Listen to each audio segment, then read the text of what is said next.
What's going on, everybody? Welcome back. FantasyTeamAdvisors.com, bringing home the bacon. MLB DFS video. This is Tuesday, October 17th, and also the slate for Wednesday, October 18th. So on DraftKings, we have a split slate, which is kind of what we had the other day, Sunday through Monday. And then we had two games yesterday, so I did not expect that I'd be making this video, but I didn't realize that DraftKings does have a double slate, so for two games. Fanduel does not. So Fanduel will only have one game for Tuesday, one game for Wednesday. And then Thursday and Friday, there are two games. So just like we did, we will be back again for videos like that. So like I said, in the past, yesterday's video, if you watched it, anytime a video gets at least 50 likes, you leave a comment, you are a subscriber, you have a chance to win a free week of DFS content.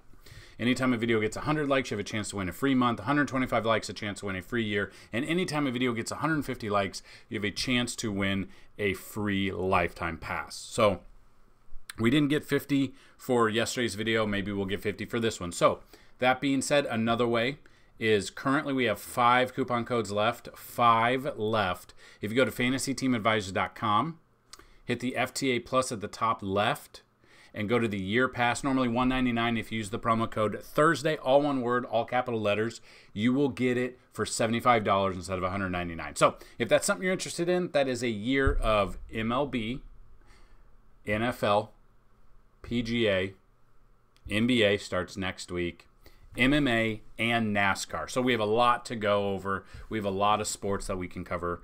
So good luck to anyone. First come, first serve, 5 coupon codes left. That being said, if you watch yesterday's video, it kind of played out exactly like I said it would. I said I did not like Framber, got lit up. First inning. I liked Evaldi. We had Nasty Nate. We had Playoff Nate exactly do what we thought he would. Bryce Harper hit a home run on his birthday. We posted that. I tweeted it. Yesterday I tweeted. So if you don't follow us at advisors_team, I tweeted out that anyone who likes and retweets this tweet, and if Bryce Harper does not hit a home run, I will give away a week pass to every single person who retweeted and liked it. First pitch, gone. Schwarber, gone. Castellanos, gone. We hit on everything. It was a fantastic day. It went exactly like I thought it would. And if you watched it, we know ball. Let's just put it that way. So we're going to dig in. We're going to look at this slate. We're going to look at the batters. Like I said, Zach Wheeler yesterday, I don't think the Diamondbacks have any business in the playoffs. I think it's going to go exactly like I think it's going to be Rangers versus Phillies. I think that's what everyone wants. But yeah, so let's just look at it. So Tuesday, we do have one game here. We've got Merrill Kelly versus Aaron Nola. You got the Diamondbacks coming in. Merrill Kelly in his career, 62 plate appearances, 291 batting average against the Phillies, 21K percentage, 9.7% walk. Then we look at Nola, 58 plate appearances, 255 batting average, 259K percentage, 1.7% walk. So they really haven't done a ton. If you want to look at the BVP real quick, I know some people liked it yesterday. Some people are BVP enthusiasts. Some people are off of it. I completely get it. But we're just going to look because we don't have much to go off of due to that. So just kind of looking. Trey Turner against Merrill Kelly has seen his number. 9 for 21, 3 doubles, 3 strikeouts, no home runs, batting .429, 571 slugging. You got Sosa, 1 for 5, not much. Rio Muto, 3 for 9 with a double and a home run. I like Rio Muto here. He had extra base hits yesterday. Kyle Schwarber had a first pitch home run. Like, if he can get you a home run, you're good. You're golden. But out of that, like, they haven't really seen much. The way being in Citizens Bank Park, the way the atmosphere is, the fans, I don't think Arizona has a chance. I know the numbers look pretty good here. You've got to go with recency. You've got to go with momentum. And right now, momentum is both on Texas and Philly. So I do love Philly here. I'm looking at Bryce Harper again. I'm looking at Castellanos again. He's been absolutely on fire lately. I'm looking at Trey Turner. I'm looking at Kyle Schwarber. Maybe Bryson Stott a little bit. Those are probably the ones I'd go with if I am looking at a Philly stack. And then Aaron Nola. Arizona bats that have had success. You see he's given up 1 home run, 15 strikeouts, 25.9 K percentage, 32.7 whiff percentage. So getting swings and misses as well. Christian Walker's 2 for 7 with a double. You got Longoria 3 for 8 with a double. Tommy Pham's only 1 for 9. Pavin Smith is 0 for 5. Gurriel Jr. 1 for 2 or 2 for 6 with a double, but 3 strikeouts there. Tommy Pham had 3 strikeouts.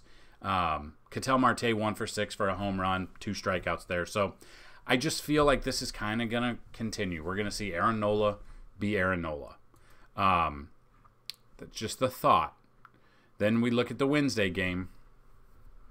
So we got Javier versus Scherzer. This one, I really don't know what to expect. Javier's been up and down this year. Scherzer didn't even know he was going to pitch again this year, and now he's starting a pivotal game 3 of the ALCS, which is nuts.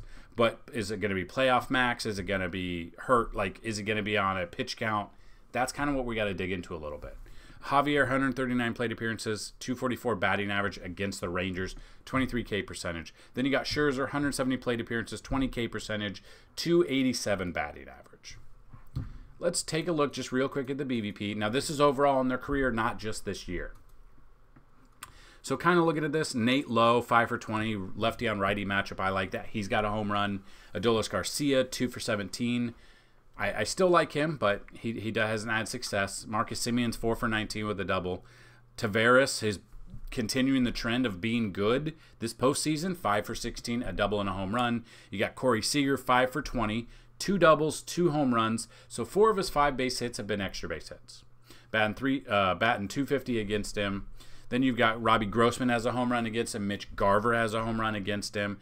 Jankowski has a home run against him. And not a ton of strikeouts. So I honestly don't like Christian Javier, and we're going to look at it a little bit more.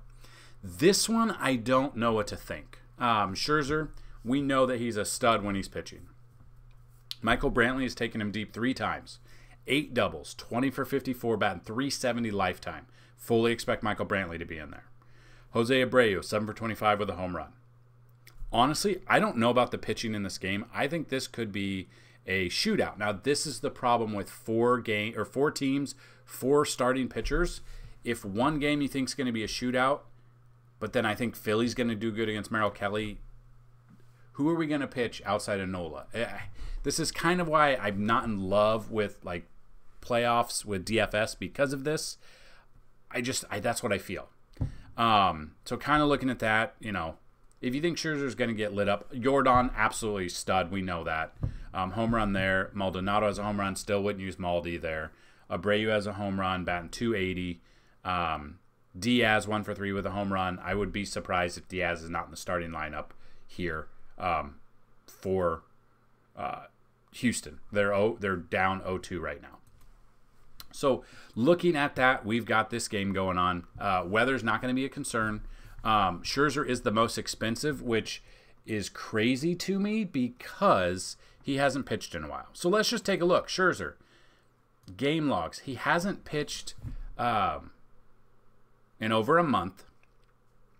He went down early September. They thought he was going to be... he started off good. 5.1 innings, 3 hits allowed, 2 strikeouts. So the strikeouts were down. Strikeouts have been a little bit lower lately, but he hasn't pitched in over a month. They thought he'd be out, which is crazy. It's been about 5 weeks since his last pitch. Don't know about his workload. 60 pitch simulated game last week, which was funny because it came out and said he's never had a simulated game hungover, but he did.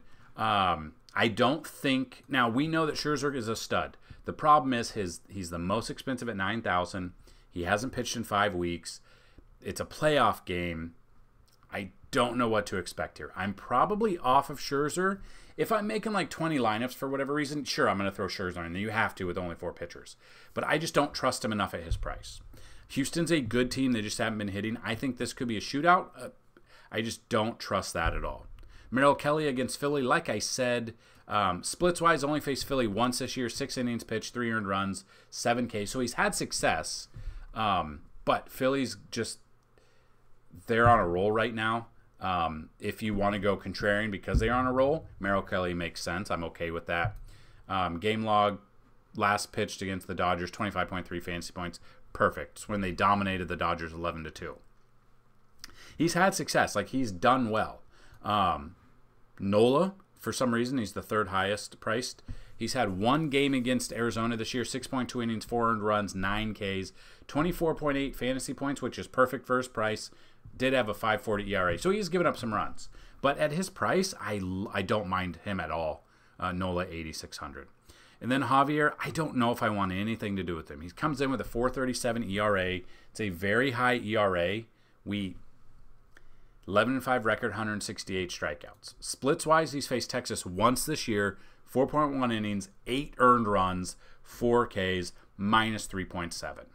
It's pivotal game 3. We've got Texas, who are rolling, against Javier, who has not had success against them. GPP, throw it in, make multiple lineups. I'm okay with Javier. I fully expect this to go the exact same way we saw game 2 go, with Texas jumping out early. Wouldn't be surprised if it's first inning either. I do not trust them. Honestly, it's Aaron Nola and maybe Merrill Kelly. Again, that's what's kind of hard with 4 pitchers here. So that's kind of what I'm looking at here.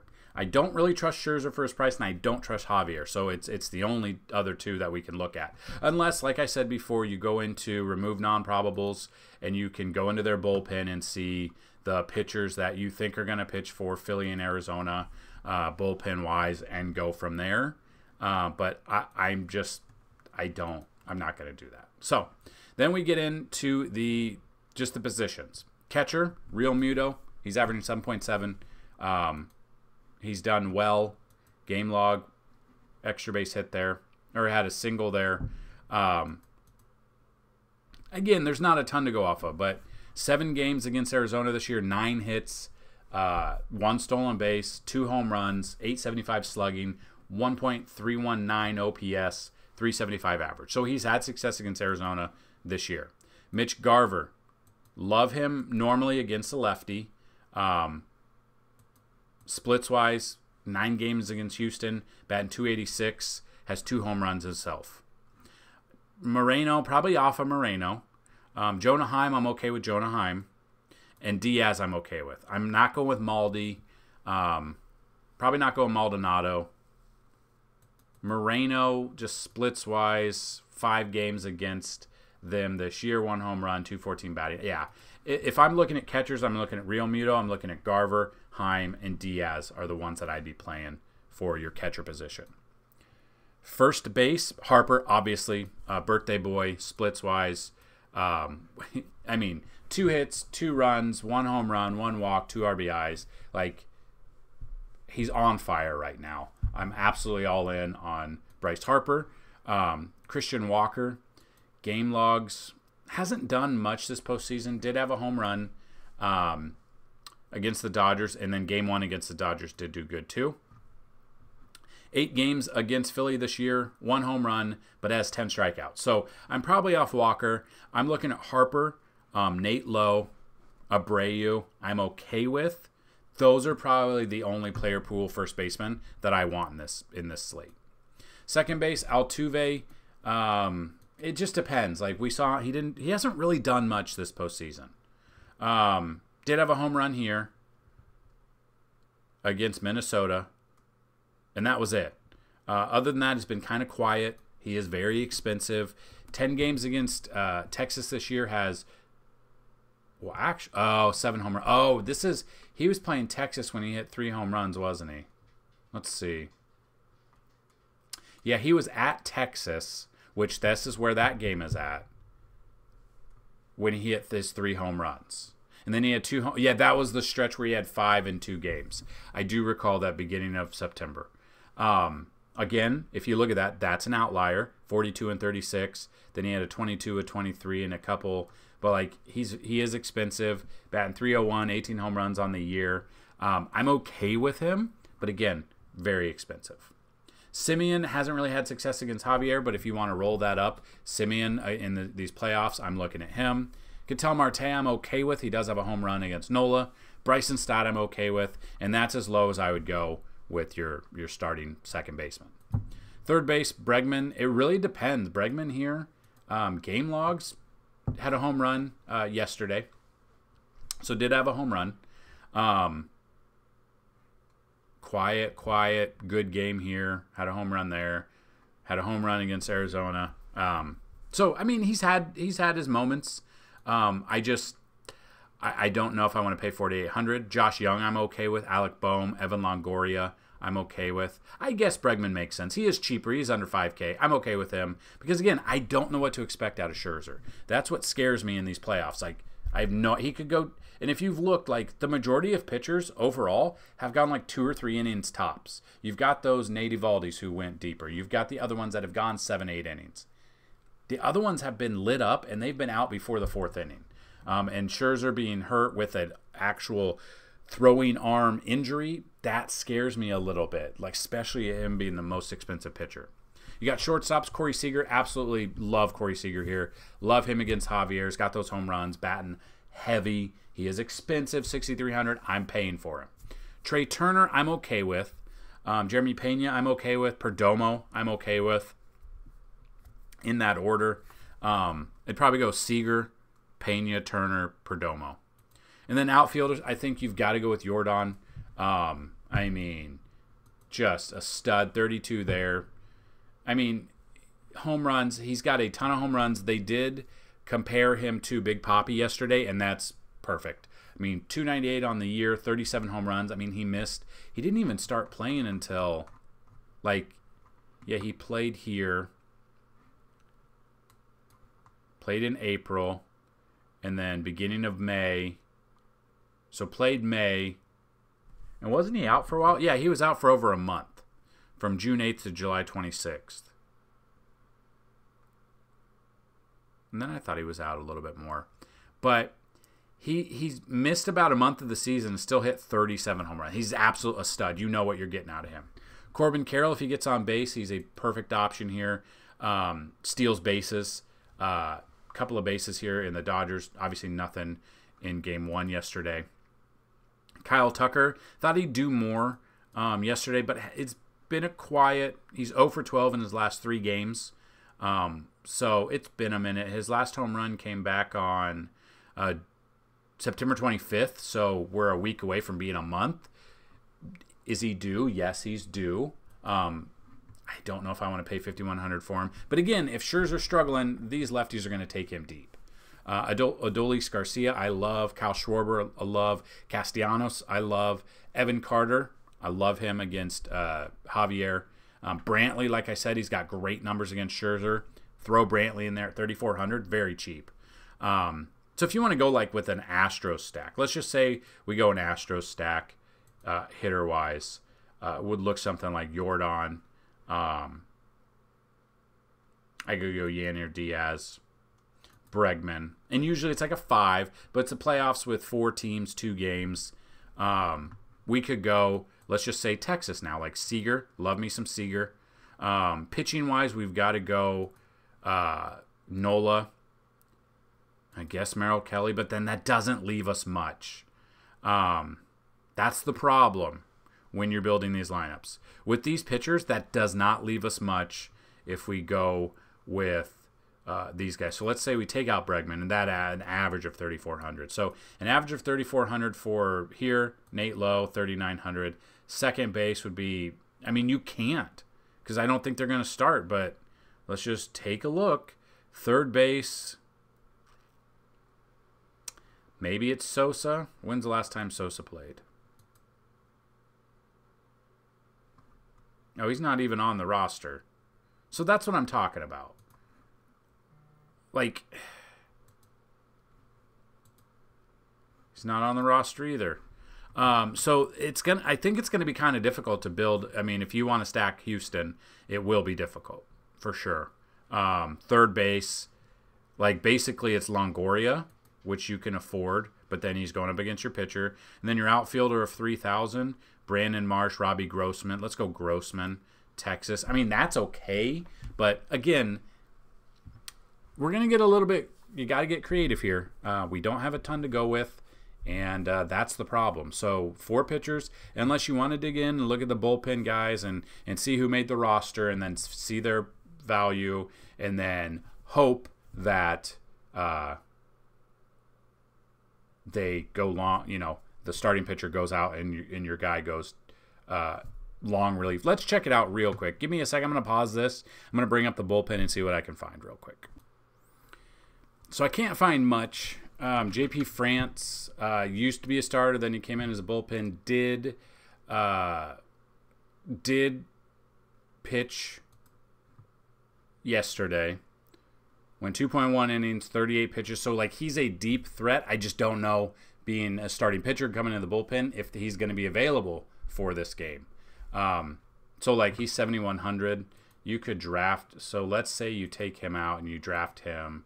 Then you can, this is kind of where, I'm not saying this is how it's going to go, but then if you do that, you put him in there and you hope, this would be if you make, like, multiple lineups. You hope that he goes deep. Then we can have, like, a Castellanos or a Schwarber in there.